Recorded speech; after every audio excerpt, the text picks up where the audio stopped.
All right, this is your Monday Night Raw review here on the WWE podcast, and with this being the Monday Night Raw after SummerSlam, there's a lot that happened on this episode of Monday Night Raw as we look forward to the next pay-per-view, Extreme Rules, on September 26th, but let's talk about this episode of Monday Night Raw that included Charlotte Flair's new opponent being revealed, Miz and Morrison implode, and Logan Paul gets absolutely destroyed by the live crowd. All that and much more right after this. So I don't know about you guys, but when I first get up in the morning, I have to have the coffee. If I don't have the coffee, I'm a straight out monster. And right now, there is no better place to go for your coffee, high quality coffee, than falsemotivation.com. That's false-motivation.com. Don't go to the grocery store and get that same brand that you've been getting for years. It's been sitting on a shelf for who knows how long. Get your coffee from somewhere you know it has been freshly roasted, because they ship the same day that it's roasted. They've got a wide variety of coffee as well, from breakfast blend, cowboy blend, gourmet donut shop, cold brew coffee, and much more. Oh, and did I mention it's free shipping within the United States? So go check out false-motivation.com today. Don't settle for that morning cup of coffee. Check out false-motivation.com today. This is WWE superstar Drew McIntyre, and you're listening to the WWE Podcast.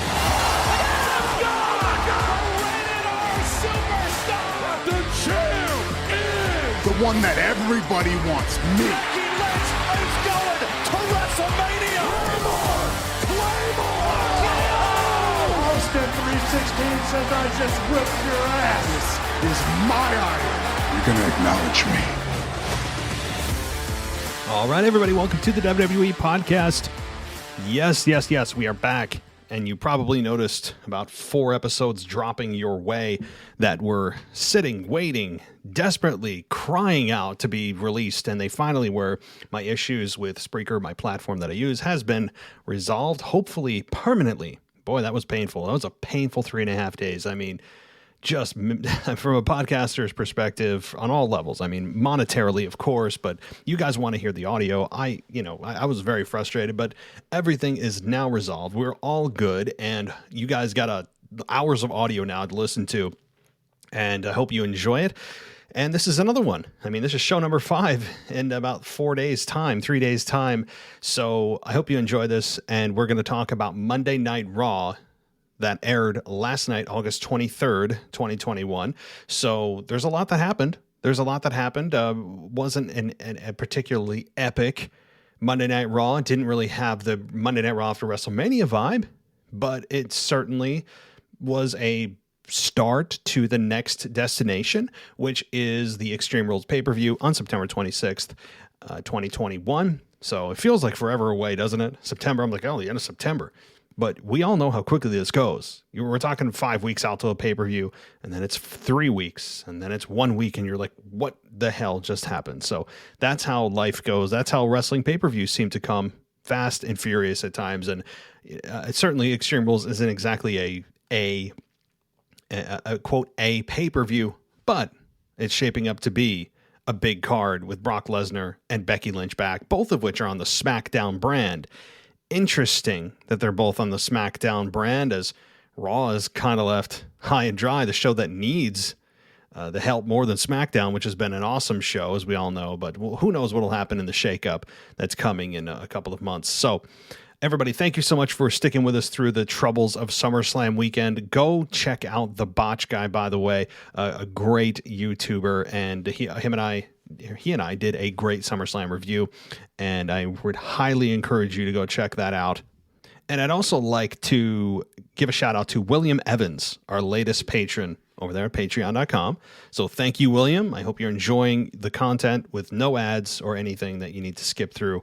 It's a much easier listening experience, let me tell you right now. So if you'd like to join William Evans, that is, and everyone else over on Patreon, you can sign up there for $1 a month. You get all the stuff ad free. You get a shout out, as you just heard, and you also get to join our Discord server on pay-per-views. Not bad. Not bad. It's a blast to talk to everybody during the pay-per-view here live in person or in real time reactions. And so I'd highly encourage you to do it. But one last thing, and then we're going to get to Monday Night Raw. Go check out and support our co-hosts here on the WWE podcast that are starting their own podcast. They're going to remain here, but they've been doing their own podcast for some time. And that is Michael Ritter, who does his podcast called Football Function. So check out Football Function, as football is right around the corner. Those of you in fantasy leagues like myself and just love football in general, check out Football Function. It's a great show, really well done, and it would really mean a lot to him and this show to give him some support, give him that subscribe, follow, whatever you can do on that front. And also Zach Smith, who does his own wrestling podcast called Random Wrestling. Not anything he discusses here. He has exclusive audio that he has over there on a podcast called Random Wrestling. He has his own topics, very well done. He gives his latest episode he gave his NXT TakeOver preview and why SummerSlam almost ruined his wrestling fandom. So go check out Random Wrestling. It would mean a lot to Zach as well. So give that a subscribe, a rating, a follow, whatever you can do. All right, let's get talking about Monday Night Raw here, because I thought it was a decent show. It didn't blow me away. It was just fine. I really did. I feel like it was fine. It didn't feel special. It didn't feel awful. It was eventful, and it shifted gears to the next pay-per-view, which is the goal. And they certainly have enough time here to build, and you can't move things too fast or you won't have enough content to stretch out for the next 4 weeks.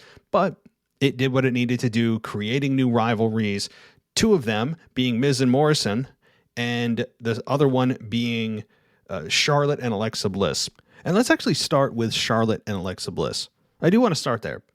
Charlotte had a good promo, really good promo on Monday night. Very composed, very believable in her just latest insane outfit that shows off her physique, which is just crazy. I mean, she is as ripped as it gets to be for a woman anyway. She's incredible. And I mean that in a respectful, she could whoop my ass way, right? Not in a googly-eyed way. And she is the best of the best. I love how she said she restored order to the Raw Women's division. It's so true. Nothing she said on Monday night made me think, oh man, I want to see somebody punch her in the mouth. No, to the contrary. While the promo was designed to get us to make us feel like she's an arrogant, you know what? I didn't feel that way, other than, oh, okay, she attacks the WWE universe, right? Who cares? I don't care. It's the same thing. Bow down. That is beyond anything that would get me to dislike her at this point. She's been saying that for like 7 years. It's to me, it's worn out. Everything she said was true. Everything she said was based in truth. She was the start of the women's revolution. Okay. I mean, did she start it? No, the fans really did, but she was the catalyst and kind of the straw that stirs the drink, so to speak. Several years ago when the Divas era, the defunct Divas era went away mercifully, she went through her championship accolades. She's a 12-time women's champion. She's a 1-time Divas champion, a 5-time SmackDown women's champion, a 6-time Raw women's champion. And she's the most decorated professional wrestler, or she would say superstar, of all time in terms of the women's division. And you can't argue. That's a fact. So everything she said made sense, and she said she restored order. I loved that. I loved how she said that, because it was just hijacked by one of the worst gimmicks of all time in Nikki Cross. Nikki ASH. So it made sense to me. The fans actually started to cheer her too, and she tried to kind of suppress that by attacking them. I mean, it's what you need to do if she's a heel. I understand that. That's her job, is to get booed. But after she concluded, we had Alexa Bliss show up with Lily, of course, and she just said to Charlotte, "Hi, Charlotte. We just wanted to say hi," and that's it. So it's just the beginnings of this rivalry that I don't think will end with the success of Alexa Bliss being Raw Women's Champion. Why? Because Charlotte just got it again after losing it for a month and got it back. it would make no sense to then just quickly shift it to Alexa Bliss. While I think Alexa Bliss would be fun as champion, not as fun as she could have been when she was red hot with The Fiend, but I think that it's just not going to happen given how quickly Charlotte got it, and it doesn't make sense right now for Alexa Bliss to have it, at least so quickly. So I'll be interested in this matchup because it's new. We haven't seen Alexa Bliss versus Charlotte in I don't know how long. And, well, at least this version of Alexa we've never seen versus Charlotte. So this should be fun. I'll be interested to see what transpires over the coming weeks. I'm glad Alexa Bliss is getting out of the kind of conundrum she was in of backstage, play sets and playgrounds.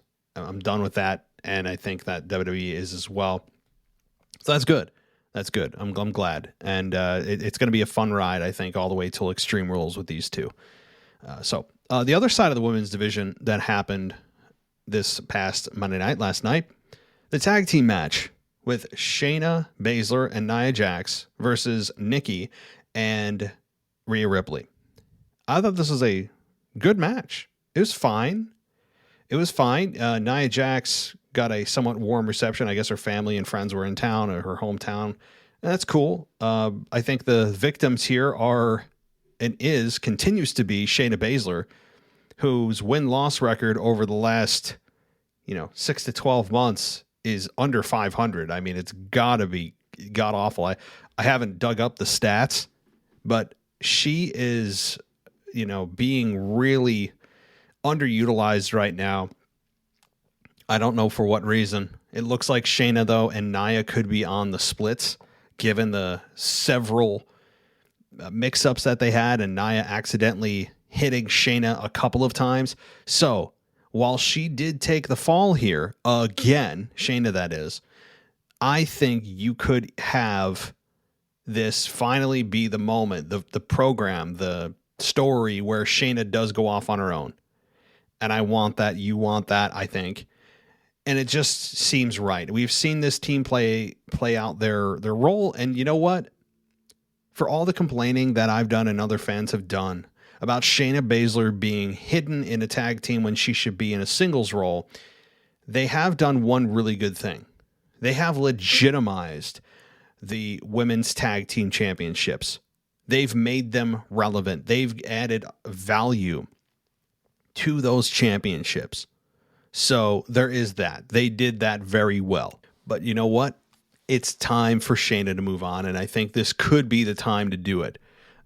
If Shayna and Nia have a program, you would think that Shayna would be the babyface in this role, because anyone versus Nia is somewhat of an underdog because of Nia's size. So I'm fine with it. I'm fine as long as this gets Shayna out into the real world and she gets back to what she should be doing. I mean, you look at where she was at last year, not this, I guess 2 years ago, in the Elimination Chamber, being a buzzsaw, running through every woman and defeating every woman in those pods. You go from that to being in a tag team and losing on a regular basis. So I think we're all ready for it. But the other side of the team, Rhea and Nikki. Here's one good thing, because I'll talk about Nikki in a second. But with Rhea Ripley, I think she is starting to firmly place herself as a babyface. I think that they have finally landed on a role for her, at least in the short term. As of this moment, it seems as if they have firmly planted her in that role, and she seems to be adjusting nicely. After many weeks and months now of them flip-flopping, doing the tweener role, they seem to have finally solidified her as a babyface, and I'm fine with that. I'm fine with it. She is a good heel. She's an okay babyface, and if she's at least the one thing I'm asking for is for them to at least establish a damn role and stick with it with Rhea. I think that was one of, not the only, but one of the problems with Rhea as champion was, what are you? What are you? Shades of gray does not compute in pro wrestling. People can say that it mimics real life and that people are shades of gray. Not everyone is all good or all bad. Right. In real life. But if you are watching professional wrestling and the person is so gray that you can't decide whether you like them or not, they're going to not care. It becomes apathetic at that point. People just go, I don't know what you are, so I don't care. And that's what people started to do with Rhea Ripley. Boo her, cheer her, boo her, and so on. So I think that they've really stumbled with Rhea Ripley in a big way since she came up. And now it seems as if they've started to get her footing about her. And I hope this continues for Rhea, because I feel really bad for her just with what they've done with her booking. You know, Rhea is not the best on the mic either, so there's some blame to go all the way around here. But mostly it's the creative with her, because she can cut quick, short promos and deliver in the ring. And sometimes there have been times like with Asuka that they just simply didn't mix. So we'll have to see. But at least for the positive part of this, Rhea seems to be finally in a solidified role. As far as Nikki goes, look, you guys know how I feel about the character. I'm not going to continue to rant about the same thing every week. It does get kind of repetitive, and you don't want to hear me repeat myself. And I get it. I don't want to. But with Nikki Cross, is there anything that will anger her? How is getting beat on a weekly basis, for the most part, not angering her? Losing the Raw Women's Championship doesn't anger her. What does anger her? Or is it just she's always going to be that shining ray of light, no matter what? People don't relate to that. That's not realistic. That's not inspiring. Why is it not inspiring? Because it's not real. Very few, if any, people on this earth are going, and I'm sure there are some, but most people, when they have a devastating loss, when they have a devastating thing happen to them, and they're just losing in life, most do not go around continuing to smile and have zero reaction to that negative thing in terms of also being sad or being upset, and only show that one emotion of being positive. So it's not realistic. So I just hope that this character continues to fall flat on its face. I'm not advocating for Nikki to be future endeavored. Quite the contrary. I think Nikki is a great contributor. She's got great energy. And I don't see this role going away, because I think WWE is just all about this positivity message. I mean, it's almost as if Stephanie McMahon came up with this. It feels like right out of the mind of Stephanie, so she can go and tout this to her, her corporate partners, or whoever she's trying to align herself with. It's Suman G, or is it the Susan G Komen, right? Whatever nonprofit, so they can have a nice little spokesperson or something. I don't know, but it feels like right from the mind of Stephanie McMahon. That's what this feels like. So anyway, off Nikki, and on to another topic here from Monday night. And where do I go next? Let's go to the Miz and Morrison breakup.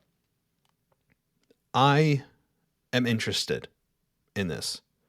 For the first time in, it feels like years. It very well may be more than a year or so, 2 years. Since John Morrison came back, WWE just placed him back in the role he was with the Miz in 2008. And it was just really kind of discouraging, because we know what John Morrison's capable of in the ring. And they have, over the subsequent several months into years, been this just painful to watch team that, to me, never did anything of value that on a weekly basis. I'm not saying they're not valuable talent. I'm saying the roles they were given were not funny. They were not inspiring. I didn't relate to them. I didn't even want to see them get beat up. They were channel changing heat. And that's a thing. That is, people could argue. I know Mr. Casual Wrestling Fan out there has argued with me on this, and he'll probably argue with me to the death on it. And that's fine. But I look at heat, and channel changing heat is different, because there's heat where you legitimately want to see somebody get their ass kicked, right? That's legitimate heat. Some people may define heat as, oh, well, they're a cool heel, so I'm going to cheer for them. No. No. There's enough of those in today's environment. And there's very few heels. You want an example of what I'm talking about? Randy Orton, Roman Reigns. There's a couple of really good examples. Well, at least Randy Orton of 2020, not currently. So that's what I'm talking about. What's channel changing heat is The Miz and Morrison, where they every week would try to do something funny or sophomoric or really placate to an audience of one sitting in Gorilla who gets, his rocks off on sophomoric humor. That's essentially, we all know who we're talking about. That's essentially what this team was for, because I have no idea what audience they were supposed to be targeted for. I have no idea. None. And they were always kind of a bummer every time I'd see them out. They were a downer, I should say, in the show, and I was never, ever, ever a fan of their team. Now, fast forward to August 23rd, 2021. Now, there's been tension with Miz and Morrison over the last several weeks, where Morrison was pissed off that Miz was faking an injury while he was pushing him around in a wheelchair, and the dripstick stuff. And so this has been building at least for a few weeks anyway. And they seem to have, settled the wounds or healed the wounds until this past week when we got Moist TV. Even saying that word makes me cringe. Sorry, I'm really trying to avoid it. But that's the name of the show that Morrison was hosting. And the guest on his show was Logan Paul. We'll get to him in a minute, don't worry.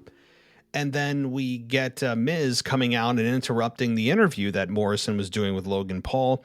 And Miz was annoyed that Morrison didn't have him come out with him.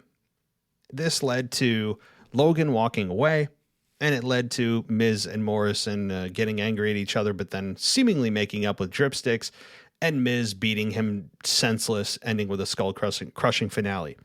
Morrison then went backstage a little bit later in the show and announced that he will get his hands on that backstabbing traitor, The Miz, next week.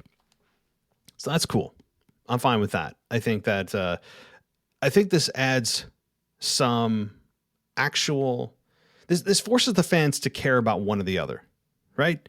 Because I think they've cast the roles correctly. I think they have cast the roles of Miz and Morrison correctly, because Miz, we know what Miz is. The guy's been the same dude for how many years? So you know what you're getting with him. With Morrison, he's a great performer. He has not yet been given a chance to really shine because he's been stuck in the same story since he returned. And it's time to see what Morrison can do, especially on the mic. So, all right, we're going to take a quick break and then come back on the other side with a little bit more of Miz and Morrison, but more so Logan Paul and the absolute just dominating heat that he got last night. So we'll be right back after this. So I don't know about you guys, but when I first get up in the morning, I have to have the coffee. If I don't have the coffee, I'm a straight out monster. And right now, there is no better place to go for your coffee, high quality coffee, than falsemotivation.com. That's false-motivation.com. Don't go to the grocery store and get that same brand that you've been getting for years. It's been sitting on a shelf for who knows how long. Get your coffee from somewhere you know it has been freshly roasted, because they ship the same day that it's roasted. They've got a wide variety of coffee as well, from breakfast blend, cowboy blend, gourmet donut shop, cold brew coffee, and much more. Oh, and did I mention it's free shipping within the United States? So go check out false-motivation.com today. Don't settle for that morning cup of coffee. Check out false-motivation.com today.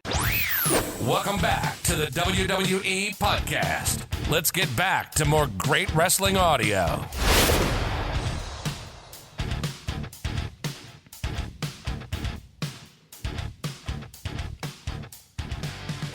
All right, welcome back. Thank you, everybody, for staying here, and let's talk a little bit more about Morrison specifically and Miz, and then we'll get to Logan Paul and, of course, the rest of Monday Night Raw here. So, Morrison, again, as I said before the break, is a guy that you don't know what he really can be personality-wise because of his essentially handcuffed personality, one-dimensional personality of being with The Miz for several months into years now. So What can Morrison be? What can he do? Well, in ring, we know what he can do. That's not really going to be anything new or different or exciting, I don't think.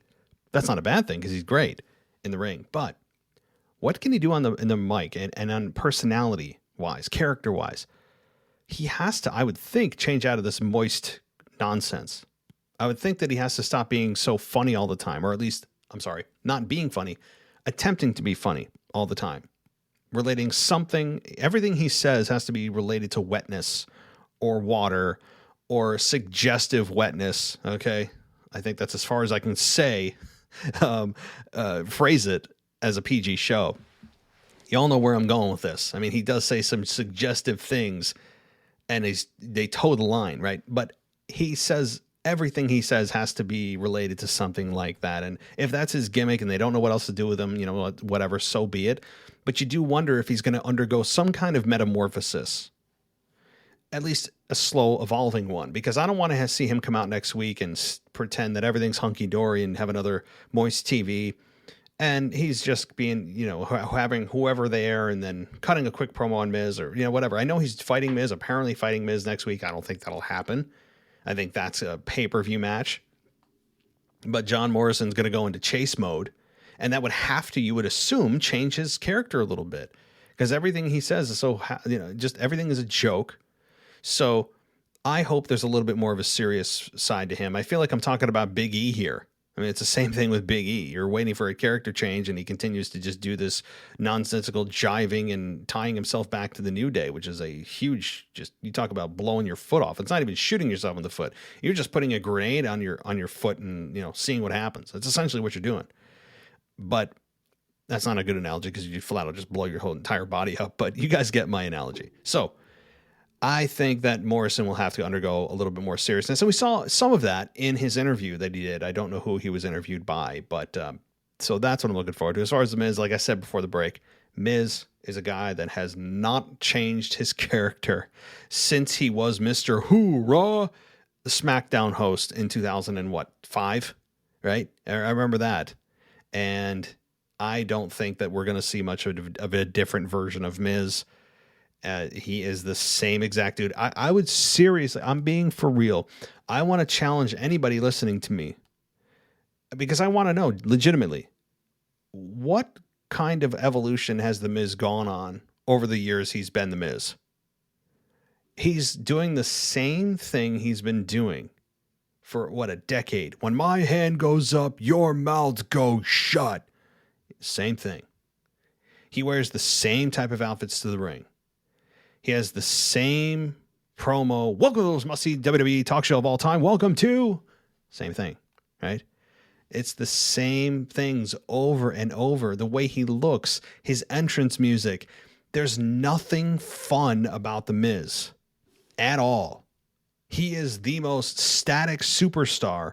He's not the most must-see. He is the most static superstar of all time. That you talk about the best way to shoot your career dead and have fans not care. Don't change.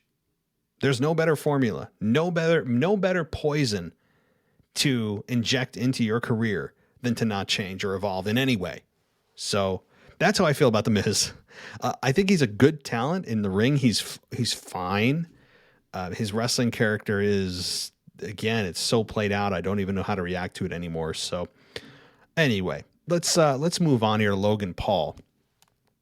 Man, I didn't expect that reaction, at least to that level. I expected it's kind of a scattering of boos, but usually when they bring celebrities out, it's a mild reaction one way or the other. Meaning if they bring out, a musician of some sort, they bring out another professional sports player, there's typically like a mild positive reaction where people just kind of clap out of respect, right? Or this goes the other way where this is a celebrity people don't like Kevin Federline, or those of you who remember that when John Cena FU'd him, or others, they boo, not heavily. They don't overwhelm the person, but there's like a scattering of boos and people just go, yeah, we don't want you here. Please leave. In this case with Logan Paul, you would have thought that he shot, everyone's grandmother last night. I mean, it was It was pretty big heat. Was it the biggest, most heat I've ever heard? No. But for a celebrity, this is up there, man. This was really big heat for Logan Paul. I don't think he expected it. Where he was getting interviewed by John Morrison at the time, asking about his boxing career and what his brother Jake is doing, and how how he's going to fare against his opponent. I don't remember the name of his opponent because I don't follow Jake Paul. Okay, I just don't. The guy I think is a bit of a D-bag, but hey, maybe it's just jealousy on my part. Who knows? And Logan Paul didn't know what to do. I mean, he was just kind of smiling through it, and I kept waiting for him to just dig into it. He was very flat. He didn't have much of a personality, at least on camera, and maybe that'll change. I kept waiting for him to just really turn heel, not continue to just play the nice celebrity coming in. And he got in the face of The Miz, but that ended quickly. So Logan Paul, I don't think, is done here. And I don't know what it is with the hate in San Diego of Logan Paul. I don't know. Maybe it's the controversy from several years ago. You can go look it up. I'm not going to get into it. I don't know. I don't know what it is specifically. Maybe I'm missing some kind of sports reference or something he did in San Diego that people don't like, or maybe a team that I don't know. Somebody enlighten me here. But the fact is, Logan Paul got one of the biggest negative reactions out of anyone last night. So I think we're in to see Logan Paul in the ring at some point. I think he's a shoo-in, and I don't know why you'd bring him in. I thought at WrestleMania that after Kevin Owens gave him a stunner, and the crowd loved that'd be the end of him, right? One and done. Bing, bang, boom. See you later. Thanks for coming. Here's your check. But now we have Logan Paul back, and I don't know what this leads to. I would think maybe he's going to be involved in the Miz and Morrison storyline of some sort. Maybe be in the corner of Morrison because the Miz got in his face. I don't know how smart that is, though, given the reaction of Logan Paul. If that is a trend that continues, that's not going to be a good thing to do, to put him in the corner of Morrison, who's your babyface against the Miz. So perhaps he does align himself with the Miz. That'd make more sense to me. Just go with the flow. Don't freaking swim upstream sometimes. So, all right, let's continue on. What do I want to talk about next here? Oh, let's talk about RK Bro ending the show with having a match between Riddle and AJ Styles. You can't go wrong with that match, right? I mean, that's a main event match quality anyway. From a wrestling perspective, it's a main event at any time, in any place. So no problems or questions there. The real story here was the chemistry and the bonding of RK Bro. Because remember, we're still in the bonding feel-good stage. This will eventually all collapse. Everything will fall down, and one of them will turn on the other, probably whenever they lose those belts. So until that time, the crowd is loving it, and I am too. The chemistry is still there. They caught lightning in a bottle with these two. The match with AJ Styles last night with Riddle was really good. Some really cool near falls. I can't remember the name of the move that AJ Styles did, and neither did the announcers. They just, when they don't know the name of the move, they just go, "Oh, what a move!" Right? I mean, I didn't know the name of it either. So to be fair. But Riddle just bridged out of the move. So maybe that's a little bit more of a specific part of the match that now you know what I'm talking about. So we get a good match from these two. And Omos was around ringside, as always. And Randy Orton, to neutralize him, uses the gift that Riddle gave him earlier that night, really just about 15 minutes before the match, and hits him with the scooter many times. That has to mother effing hurt, okay? How do you hit somebody with a scooter that's solid metal, steel, and have it not hurt? I know he wasn't hitting him in the head, but he was giving him some good body shots. So I'm sure Omos is a little bit bruised up today, but he didn't go down. He just neutralized him long enough for Riddle to hit the Broderick, get the victory, and then celebrate with Randy, who then proceeded to give an RKO to AJ to a huge pop. People were, I think, just waiting to see the RKO. They got it. AJ got hit again. hit with the RKO, and then Omos brought him out of the ring. And I have to say, Omos still has a presence, man. And nobody, one of the two, has yet to take him down. And that's cool. Nobody has taken him down yet. I'm still waiting for him to even take a finish. I want to see what happens when he gets hit with an RKO. Because does he stay down? Does he kind of no-sell it like the Fiend would? What happens? I want to see what happens when he takes a finish. And I'm very interested to see what happens with Omos. And I want to see somebody actually beat the hell out of him. That's a compliment. Because I love Omos's presence. I love what he brings to AJ Styles right now. And yes, we all want to see AJ on another singles run, I believe anyway, that most of us do. And I don't know if that'll happen. Right now, the tag team division is unbelievably a focus of WWE. When I remember bringing this up several months ago on my show, I said, when is the last time a tag team match closed a show, main evented a show? And I couldn't think of it. And here we are. Lo and behold, Raw is main evented by a tag team match. Now, that said, when you look at the star power in this match, it kind of is self-explanatory. I mean, Randy Orton and AJ Styles are household names, pretty close to anyway, household names. Probably Randy's a little bit more of a household name than AJ. Riddle is rising quickly. Omos has a hell of a presence and has main event at some point written all over him. So certainly you could say, well, they're not really tag teams. It's more just 4 individuals who are labeled as teams in a match. And that's, I understand that analysis, but it is what it is, because the fact is they're still a tag team. There's 2 tag teams that main evented Raw, and I think that's pretty cool. So, I'm looking forward to seeing what happens here. You would assume that AJ Styles and Omos get their rematch at Extreme Rules in 4 weeks. That would be the smart assumption, though. I think the money's on that.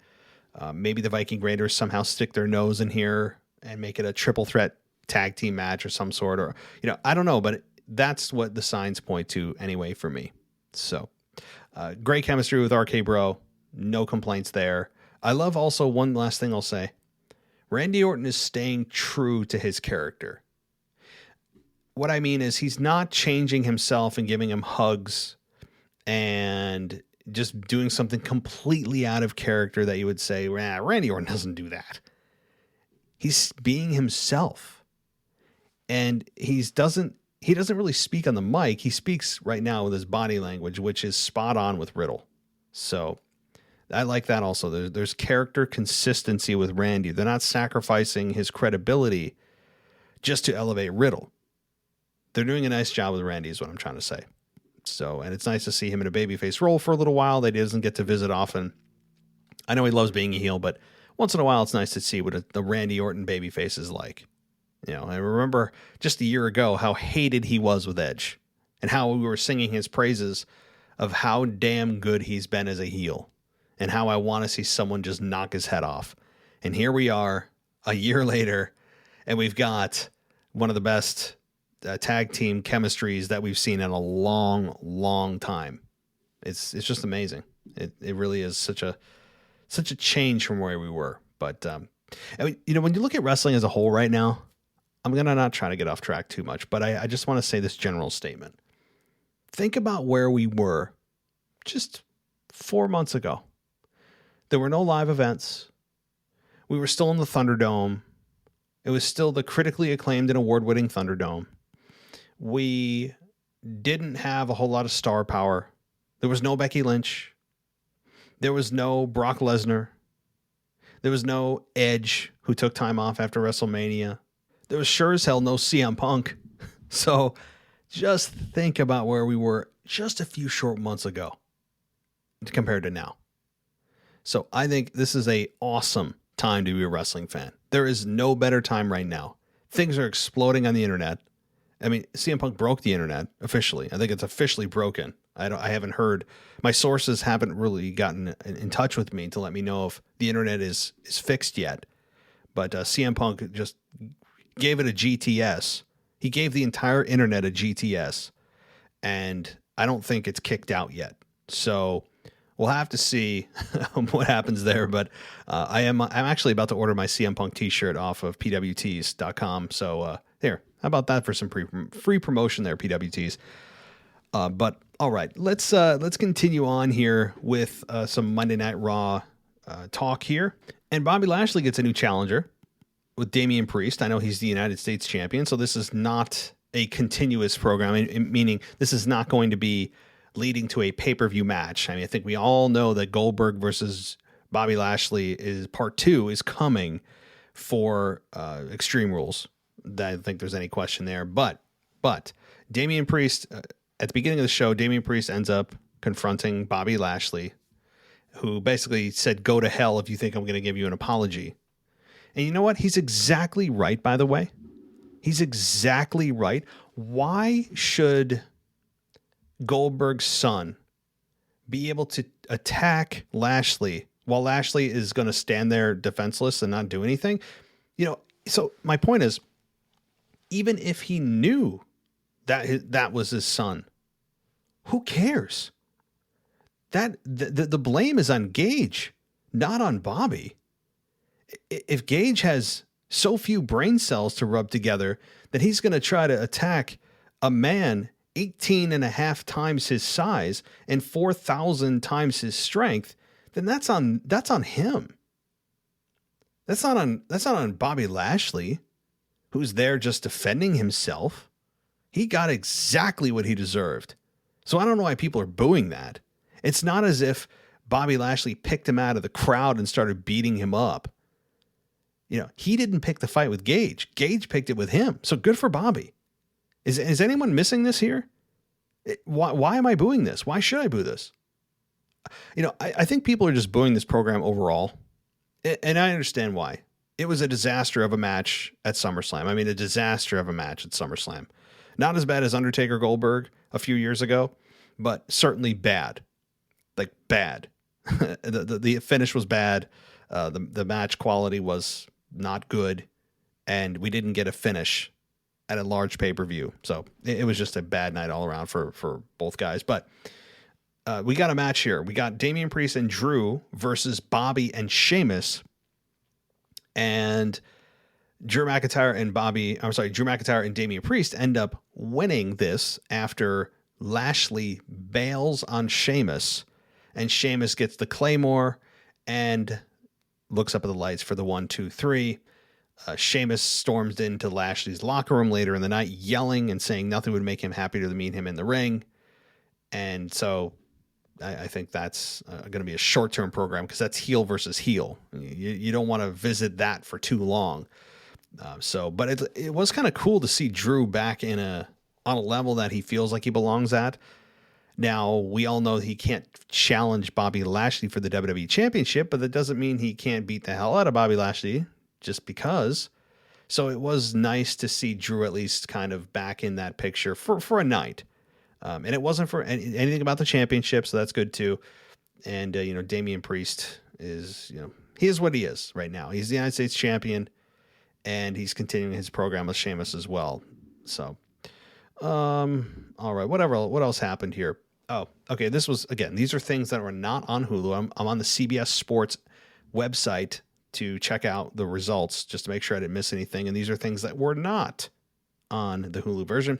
Eva Marie attacked Doudrop backstage. Doudrop was in the middle of an interview when Eva Marie attacked, yelling at Doudrop, "I made you." I can imagine how well that was done. I made you? What do you mean you made me? We've been together, for 5-6 weeks? And you gave me a name that is not my real name? What do you mean you made me? God. Eva Marie. Why is she back? All right. Karrion Kross defeats Ricochet via submission with a cross jacket in a very short match. Fine. Again, Karrion Kross being elevated after the loss to Samoa Joe. Let's see here. Xavier Woods defeats The Miz via pinfall with the dreaded roll-up. Morrison tried to spray Woods with water, leading to a near fall for Miz, but also a distraction that kept the referee from making the count. After the match, Miz turned on Morrison, as I said earlier. So, unrelated to this match, I'll talk about it in a second. I remember at SummerSlam where they had the Tripstick 2000. Basically, it was a Super Soaker backpack. And they actually sold the water being sprayed on them. Like they were taking bumps for the water. Am I making that up or do I remember that? My brain tried to block that out. Okay, but Xavier Woods had a really good match here with The Miz. At least from Xavier's perspective. I know it ended with a ridiculous roll-up, but Xavier Woods continues to show how good in-ring he is. For as much as I can't stand his character and the New Day character, I gotta say that this was a good match, I think, because of Xavier Woods, and he's maximizing his minutes, as Jim Ross would say. All right. Mansoor defeats Jinder Mahal via disqualification. So, boy, Jinder gets put right back down into the lower card here. Mahal, although I don't want to say that, because once Mansoor goes to Saudi Arabia in October, he will be welcomed like the second coming of Christ. I mean, he just gets that reaction. Mahal refused to stop attacking Mansoor in the corner, forcing the referee to call for the DQ. Mustafa Ali just watched on from ringside after Mansoor told him before the match to not involve himself no matter what happened. Okay, so Jinder, Mansoor, and Mustafa Ali all in a single program together. I'm going to leave the racial undertones out of this, other than to say Vince McMahon has a tendency to put racial minorities together. For better or worse, I'm really not saying if that's good or bad. That's probably it's a very difficult discussion, or rather a very sensitive discussion. Not difficult to talk about, just got to be careful. But it's an observation that he's been doing this for many, many years. So take that for better or worse. Alexa Bliss, as I said, confronted Charlotte Flair. And I think that covers it, guys. I'm looking here. I'm pretty sure that covers it. And again, new matchups created. We're looking ahead to Extreme Rules. Shayna continues to be on a downward spiral. AJ Styles continues to get pinned, but he's not in a downward spiral, but AJ has been getting pinned a lot lately. So I don't know. I would like to still see AJ in a singles role. I don't think he belongs in a tag team, but right now, if it's for the benefit of RK Bro, I'm cool with it, because RK Bro is on fire right now. The crowd are 1,000% behind them. So, all right. Well, I think that will do it for me tonight, guys. I'm glad to be back timely talking to you guys about wrestling. And tomorrow is obviously a big day for us because we do two shows. We have Wrestling Nostalgia for those of you, only Wrestling Nostalgia for those of you on Patreon and or subscribed to Apple Podcasts. So that is for your exclusive ears. If you want to join us, of course, click the subscribe button on Apple Podcasts, become a subscriber in the ad-free version, and you'll get the Wrestling Nostalgia, or go to Patreon and become a patron and get everything for $1, including not just the entire library ad-free, not just a shout out, not just access to our Discord server, but of course the Wrestling Nostalgia show that is only available to patrons. So everybody, thank you so much. The mailbag also comes tomorrow, so continue to please send in your questions to realwwepodcast@gmail.com or call us at 518-952-0247. Leave a voicemail about SummerSlam, about CM Punk, about Brock Lesnar, about John Cena, whatever you want to do. It is open to any and all. So I also have a TikTok. That's a thing. How about that? I have TikTok. It's wrestling based. Okay, so I'm not going to be out there doing dancing. Okay, that's not me. But we will. And I put up a video of you can watch me watch CM Punk return. So search the WWE podcast on TikTok. I'm right there. Give us a follow. It'd be appreciated. Everybody, thanks so much. And as always, I'll talk to you next time.